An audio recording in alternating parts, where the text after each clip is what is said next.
Nobel পুরস্কারের মৌসুম নিয়ে হাজির অক্টোবর। প্রথা অনুযায়ী প্রতি বছর এ মাসের প্রথম সোমবার শুরু হয় নোবেল বিজয়ীদের নাম ঘোষণা। সেই হিসেবে এবছর ৬ অক্টোবর থেকে শুরু হচ্ছে নোবেল পুরস্কার বিজয়ীদের নাম ঘোষণা, যা চলবে ১৩ অক্টোবর পর্যন্ত। আর প্রথম দিন চিকিৎসাশাস্ত্রের নোবেল ঘোষণা করা হয়। চিকিৎসা, পদার্থবিদ্যা, রসায়ন, সাহিত্য, অর্থনীতি ও শান্তি এই ৬টি শাখায় দেয়া হয় বিশ্বের অন্যতম মর্যাদাপূর্ণ এই পুরস্কার।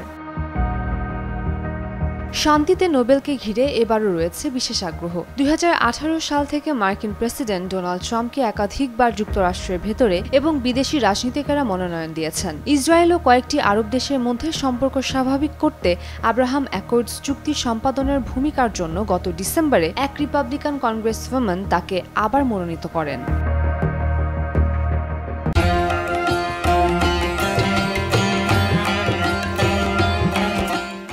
নোবেল পুরস্কারের যাত্রা শুরু হয় সুইডিশ রসায়নবিদ ও উদ্যোক্তা আলফ্রেড নোবেলের হাত ধরে। ডিনামাইট আবিষ্কার করে তিনি বিপুল সম্পদের মালিক হয়েছিলেন। জীবনের শেষ প্রান্তে এসে তিনি সিদ্ধান্ত নেন তার অর্জিত সম্পদ মানব কল্যাণে অসাধারণ অবদান রাখা ব্যক্তিদের স্বীকৃতির জন্য ব্যয় করবে। সেই অনুযায়ী ১৯০১ সালে প্রথমবার নোবেল পুরস্কার প্রদান করা হয়। নোবেল নিজের নির্ধারণ করেছিলেন বিভিন্ন শাখার পুরস্কার কে প্রদান করবে। পদার্থবিদ্যা ও রসায়নের পুরস্কার প্রদান করে royal Swedish academy of sciences. সাহিত্য পুরস্কার দেয় সুইডিশ একাডেমি। চিকিৎসা ও শারীরবিজ্ঞান শাখার পুরস্কার প্রদান করে সুইডেনের কারোলিনস্কা ইনস্টিটিউট। আর শান্তি পুরস্কার প্রদান করে নরওয়ের সংসদ। নোবেল কেন শান্তি পুরস্কারের জন্য নরওয়েকে বেছে নিয়েছেন তা সঠিকভাবে জানা যায়নি, তবে তখন সুইডেন ও নরওয়ে রাজনৈতিকভাবে যুক্ত ছিল।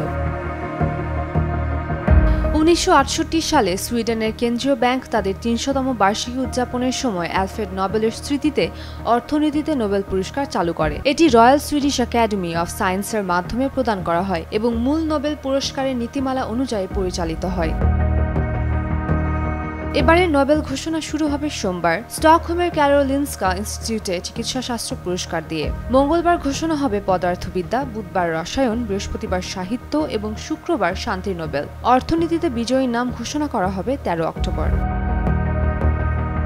অ্যালফ্রেড নোবেলের মৃত্যুর দিন প্রতি বছর ডিসেম্বরের ১০ তারিখ বিজয়ীদের হাতে পুরস্কারের অর্থ তুলে দেয়া হয়। এ সময় তাদের একটি সনদ ও একটি স্বর্ণ পদক দেয়া হয়। বিজয়ীরা পাবেন ১,১০,০০,০০০ সুইডিশ ক্রোনর, প্রায় $১,২০,০০,০০০ সমমূল্য অর্থ। সঙ্গে থাকবে ১৮ ক্যারেটের সোনার পদক ও একটি সম্মাননাপত্র। প্রতিটি শাখায় সর্বোচ্চ ৩ জনকে যৌথভাবে পুরস্কৃত করা যেতে পারে।